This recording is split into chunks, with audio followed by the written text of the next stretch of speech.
How to turn off people you might know SMS notifications on Facebook Lite. Hello guys, in today's video I'm gonna show you how to turn off people you might know SMS notifications on Facebook Lite. First thing, go to Facebook Lite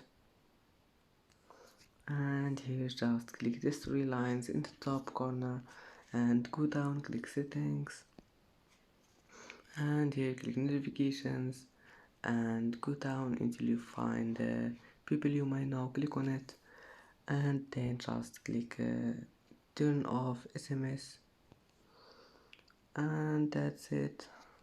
Now just go back,